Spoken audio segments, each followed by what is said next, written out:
सबसे पहला क्वेश्चन है which one of the following code is use for multiple thread cutting on CNC lathe. CNC lathe machine पर कौन से code का उपयोग करके मल्टीपल थ्रेड कटिंग के लिए प्रयोग किया जाता है, जो क्वेश्चन में पूछा गया है। इसके लिए पहला ऑप्शन है G76, दूसरा ऑप्शन G70, तीसरा G90 और चौथा ऑप्शन है G75। तो जैसे क्वेश्चन में पूछा गया था कि निम्नलिखित में से कौन सा कोड सीएनसी लेथ मशीन पर मल्टीपल थ्रेड कटिंग के लिए प्रयोग किया जाता है, तो इसका आंसर है ऑप्शन नंबर ए G76।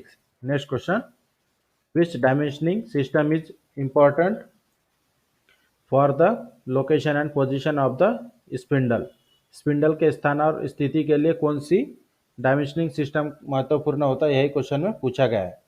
तो जैसे क्वेश्चन में पूछा गया था, इसके लिए पहला ऑप्शन है एक्सिस डेजिग्नेशन, दूसरा एनसी वर्ड, तीसरा standard G and M code और चौथा ऑप्शन है टैप प्रोग्रामिंग फॉर्मेट। तो जैसे क्वेश्चन में पूछा गया था कि स्पिंडल के स्थान और स्थिति के लिए कौन सी सिस्टम प्रणाली महत्वपूर्ण होता है, तो इसका जो आंसर है option number A axis designation. Next question, which format uses R letter prefix to identify the types of word. शब्द के रूप में प्रकार की पहचान करने के लिए कौन सा प्रारूप एक अक्षर उपसर्ग का उपयोग करता है, जो क्वेश्चन में पूछा गया है।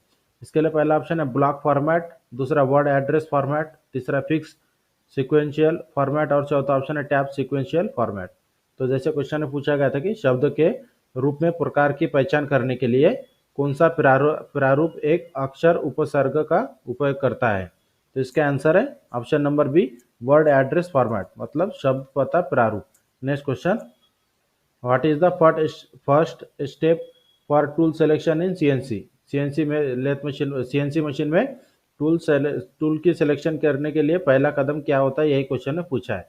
तो इसके लिए पहला ऑप्शन है टाइप्स ऑफ मशीन नीडेड, मतलब कौन सा जो मशीन है मशीन की प्रकार के हिसाब से जो मशीन हमें जरूरत है उसके हिसाब से, या फिर दूसरा वर्कपीस मटेरियल मतलब जॉब का मटेरियल, या फिर तीसरा मशीनिंग ऑपरेशन मतलब कौन सा ऑपरेशन करना है इसके ऊपर डिपेंड करता है, या फिर चौथा ऑप्शन है कैपेसिटी ऑफ मशीन, मतलब मशीन की कैपेसिटी। तो क्वेश्चन में पूछा गया था कि टूल की अगर हमें सिलेक्शन करना है सीएनसी लेथ मशीन पर तो पहला स्टेप क्या होता है, यही क्वेश्चन में पूछा है।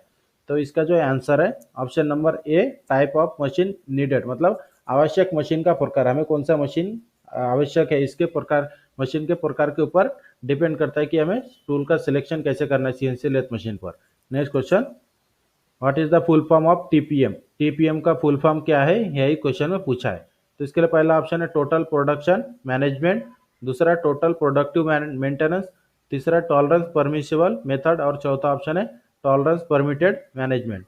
तो जैसे क्वेश्चन में पूछा गया था कि टीपीएम का फुल फॉर्म क्या होता है, तो इसका आंसर है option number B total productive maintenance. इसी तरह के रेगुलर क्लास के लिए मेरे चैनल को सब्सक्राइब करके बेल आइकन को दबाएं ताकि मेरे वीडियो की नोटिफिकेशन आपको टाइम पर मिलते रहे। Next question, what is the full form of aVF on CNC machine. CNC machine में एवीएफ का फुल फॉर्म क्या होता है, यही क्वेश्चन में पूछा है। इसके लिए पहला ऑप्शन है ऑटोमेटिक बार फीडिंग, दूसरा अवेलेबल बेसिक फीडिंग मैकेनिज्म, तीसरा एडवांस बायलेटरल फीड और चौथा ऑथोराइज्ड बार फीड कंट्रोल। तो जैसे क्वेश्चन में पूछा गया था कि सीएनसी मशीन पर एवीएफ का फुल फॉर्म क्या होता है, तो इसका आंसर है option number A automatic bar feeding. Next question, what is the use of bar feeding automation. Bar feeding automation का उपयोग क्या है, यही क्वेश्चन में पूछा है। तो इसके लिए पहला ऑप्शन है to increase the efficiency of the machine, machine की एफिशिएंसी को इंक्रीज करने के लिए, दूसरा ऑप्शन है to control the auto feed mechanism, मतलब ऑटो फीड मैकेनिज्म को कंट्रोल करने के लिए, या फिर तीसरा ऑप्शन है it increase the material handling time, मतलब मटेरियल हैंडलिंग टाइम को इंक्रीज करने के लिए, या फिर चौथा ऑप्शन है it take much more production time, मतलब प्रोडक्शन टाइम बहुत ज़्यादा लगता है इसमें। तो जैसे क्वेश्चन में पूछा गया था कि बार फीडिंग ऑटोमेशन का उपयोग क्या है, इसका आंसर है option number A to increase the efficiency of machine, machine की क्षमता बढ़ाने के लिए बार फीडिंग ऑटोमेशन का उपयोग किया जाता है। Next question, what is the full form of DNC. DNC का फुल फॉर्म क्या है, यही क्वेश्चन ने पूछा है। जैसे सीएनसी का फुल फॉर्म होता है उसी तरह डीएनसी का भी फुल फॉर्म पूछा गया है इस क्वेश्चन में।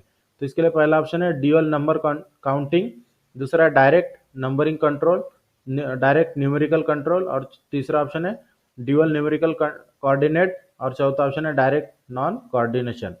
तो जैसे क्वेश्चन में पूछा गया था कि डीएनसी का फुल फॉर्म क्या है, तो डीएनसी का फुल फॉर्म है डायरेक्ट न्यूमेरिकल कंट्रोल, जैसे सीएनसी का फुल फॉर्म है कंप्यूटर न्यूमेरिकल कंट्रोल, तो उसी तरह से डीएनसी का फुल फॉर्म है direct numerical control. Next question, what is the value of x axis tapping? X axis tapping का मान क्या है, यही क्वेश्चन में पूछा है। मतलब जो टैपिंग करते समय एक्स एक्सिस रहता है तो उसका वैल्यू क्या है, यही क्वेश्चन में पूछा है। इसके लिए पहला ऑप्शन है वैल्यू ऑफ टैप साइज, मतलब टैप का साइज, या फिर दूसरा ऑप्शन है जीरो, तीसरा ऑप्शन नेगेटिव और चौथा ऑप्शन है पॉजिटिव। तो जैसे क्वेश्चन में पूछा गया है कि what is the value of X axis tapping, tapping के एक्स एक्सिस का वैल्यू क्या है, तो इसका आंसर है option number B zero. Next question, which status of the data can not be output for outputting data, data input output करने के लिए डाटा की कौन सी स्थिति आउटपुट नहीं हो सकती है, यही क्वेश्चन में पूछा है। इसके लिए पहला ऑप्शन है इन जॉग मोड, दूसरा इन एडिट मोड, तीसरा इन सिमुलेशन मोड और चौथा ऑप्शन है the data output can not be done in an alarm status. तो जैसे क्वेश्चन में पूछा गया था कि डाटा आउटपुट इनपुट और आउटपुट करने के लिए डाटा की कौन सी स्थिति आउटपुट नहीं हो सकती है, तो इसका आंसर है option number D, the data output can not be done in an alarm status, मतलब डाटा आउटपुट अलार्म स्थिति में नहीं किया जा सकता है। Next question, what is the purpose of CAM software in the CNC area, CNC area में CAM software का उद्देश्य क्या है, यही क्वेश्चन में पूछा है। तो इसके लिए पहला ऑप्शन है direct manufacturing without part program, दूसरा training and academic educational purpose, तीसरा while using CAM they are no need to component design और चौथा ऑप्शन है एग्जीक्यूशन ऑफ प्रोग्राम। तो जैसे क्वेश्चन में पूछा गया था कि सीएनसी एरिया में कैम सॉफ्टवेयर का उद्देश्य क्या है, तो इसका आंसर है ऑप्शन नंबर ए direct manufacturing without part programme, मतलब भाग कार्यक्रम के बिना प्रत्यक्ष निर्माण। Next question, which CNC programming code is used for tapping cycle right hand tapping circle के लिए कौन से सीएनसी प्रोग्रामिंग कोड का उपयोग किया जाता है? इसके लिए पहला ऑप्शन है G84, दूसरा G08, तीसरा G04, चौथा ऑप्शन है G03। तो जैसे क्वेश्चन में पूछा गया था कि राइट हैंड टैपिंग करने के लिए सीएनसी मशीन के प्रोग्रामिंग कोड कौन सा उपयोग किया जाता है, तो इसका आंसर है option number A G84। Next question, what is the application of G87 code, G87 code का उद्देश्य आवेदन क्या है, यही क्वेश्चन में पूछा गया है कि G87 कोड का एप्लीकेशन क्या है। तो इसके लिए पहला ऑप्शन है बोरिंग साइकिल, तीसरा काउंटर बोर्ड साइकिल, तीसरा बैक बोरिंग साइकिल और चौथा ऑप्शन है टैपिंग साइकिल।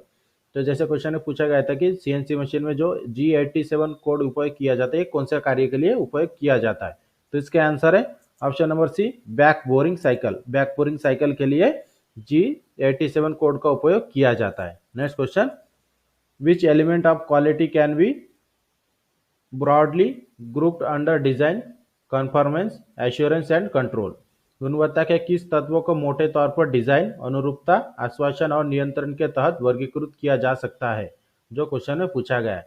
तो इसके लिए पहला ऑप्शन है क्वालिटी ऑफ डिजाइन, दूसरा क्वालिटी कैरेक्टरिस्टिक, तीसरा ऑप्शन है क्वालिटी ऑफ कंफॉर्मेंस और चौथा ऑप्शन है क्वालिटी एश्योरेंस। तो जैसे क्वेश्चन में पूछा गया था कि गुणवत्ता के किस तत्वों को मोटे तौर पर डिजाइन अनुरूपता आश्वासन और नियंत्रण के तहत वर्गीकृत किया जा सकता है, तो इसका आंसर है option number B quality characteristic.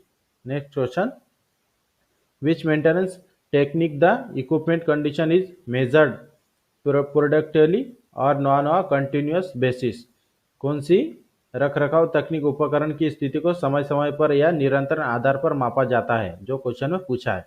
तो इसके लिए पहला ऑप्शन है प्रोडक्ट प्रिवेंटिव मेंटेनेंस, दूसरा ऑप्शन है ब्रेकडाउन मेंटेनेंस, तीसरा रूटीन मेंटेनेंस और चौथा प्रिडिक्टिव मेंटेनेंस। तो जैसे क्वेश्चन में पूछा गया था कि which maintenance technique the equipment condition is measured periodically और नॉन अ कंटिन्यूअस बेसिस, तो इसका आंसर है option number D predictive maintenance.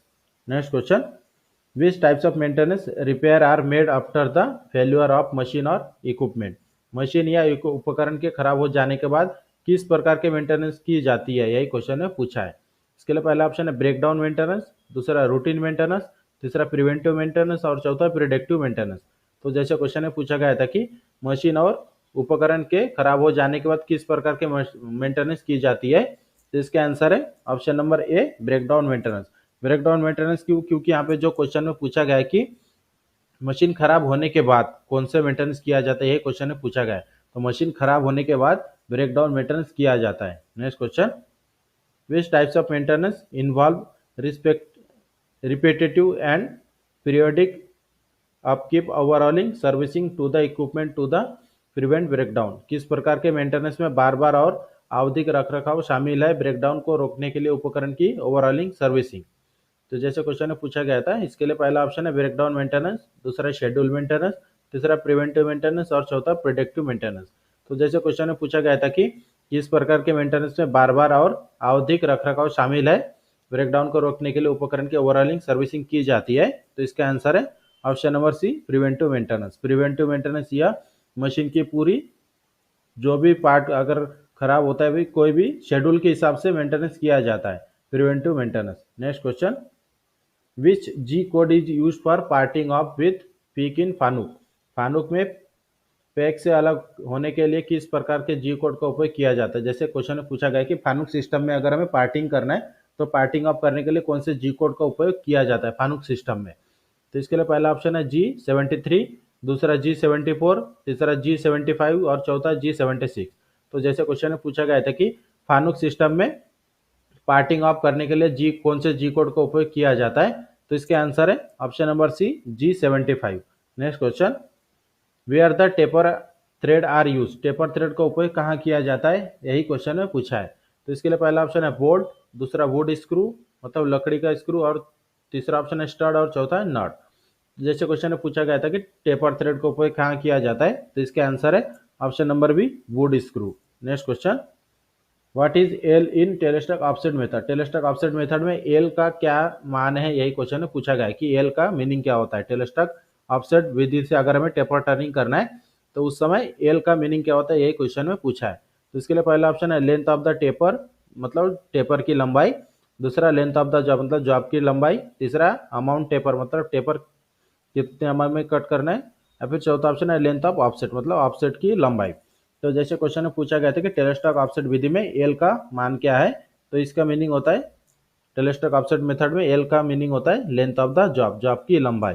Next question, what is the purpose of normalising steel. Steel में नॉर्मलाइजिंग करने का उद्देश्य क्या है, यही क्वेश्चन में पूछा गया है कि मटेरियल में जब हम नॉर्मलाइजिंग प्रोसेस करते हैं हीट ट्रीटमेंट का, तो इसका उद्देश्य क्या होता है। इसके लिए पहला ऑप्शन है रिमूव इंड्यूस्ड स्ट्रेस, दूसरा ऑप्शन है इंप्रूव मशीनेबिलिटी, तीसरा सॉफ्टन द स्टील और चौथा है increase the toughness and reduce brittleness. तो जैसे क्वेश्चन में पूछा गया है कि मेटल के ऊपर नॉर्मलाइजिंग का उद्देश्य क्या होता है, तो इसका आंसर है ऑप्शन नंबर ए, रिमूव इंड्यूस स्ट्रेस मतलब प्रेरित तनाव दूर करने के लिए नॉर्मलाइजिंग की जाती है। Next question, which metal is to be case hardening. कौन से मटेरियल के ऊपर केस हार्डनिंग किया जाता है, यही क्वेश्चन में पूछा है।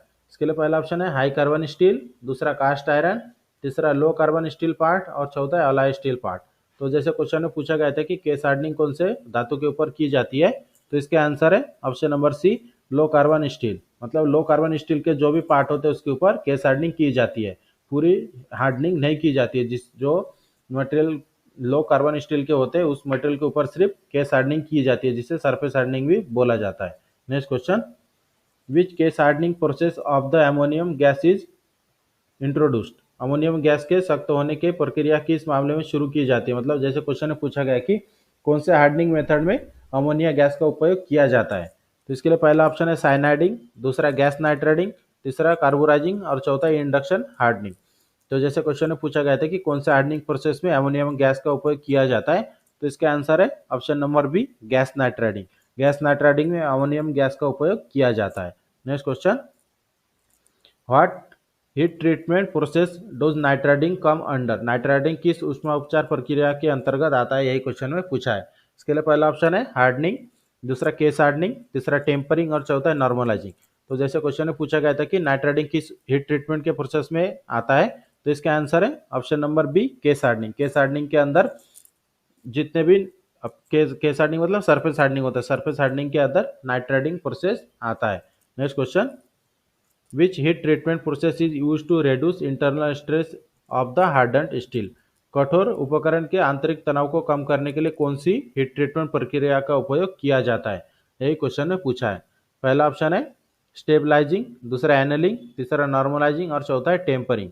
तो जैसे क्वेश्चन में पूछा गया था कि कठोर उपकरण के आंतरिक तनाव को कम करने के लिए कौन सी हीट ट्रीटमेंट प्रक्रिया का उपयोग किया जाता है? तो इसका आंसर है option number D, tempering. Next question, which heat process increase the toughness and decrease the brittleness? कौन सी हीट ट्रीटमेंट प्रक्रिया में टफनेस को कम किया टफनेस को बढ़ाया जाता है और ब्रिटलनेस को कम किया जाता है? तो इसके लिए पहला ऑप्शन है एनलिंग, दूसरा नॉर्मलाइजिंग, तीसरा टेम्परिंग और चौथा है केस हार्डनिंग। तो जैसे क्वेश्चन में पूछा गया था कि कौन से हीट ट्रीटमेंट प्रोसेस में टफनेस को बढ़ाया जाता है और ब्रिटलनेस को कम किया जाता है? तो इसका आंसर है option number C, tempering. Next question, why is heat treatment of metal necessary? धातु के ऊपर ऊष्मा उपचार का उपयोग क्या आवश्यक क्या है, यही क्वेश्चन में पूछा गया है कि मेटल के ऊपर जो हीट ट्रीटमेंट किया जाता है तो हीट ट्रीटमेंट करने का आवश्यक क्या है, यही क्वेश्चन में पूछा है। तो इसके लिए पहला ऑप्शन है to produce certain desire properties, दूसरा to make good appearance of the on the component, तीसरा ऑप्शन है to increase strength of the metal और चौथा ऑप्शन है to make the metal rust proof. तो जैसे क्वेश्चन में पूछा गया था कि हीट ट्रीटमेंट करने का आवश्यकता क्यों पड़ती है मेटल के ऊपर, तो इसका आंसर है option number A, to produce certain desire properties, मतलब कुछ कुछ वांछित गुण उत्पन्न करने के लिए। Next question, which one of the following is the solid carburising material? निम्नलिखित में से कौन सा ठोस कार्बोराइजिंग पदार्थ है, यही क्वेश्चन में पूछा गया है। तो इसके लिए पहला ऑप्शन है चारकोल, दूसरा पेट्रोल, तीसरा अमोनिया और चौथा है केरोसिन।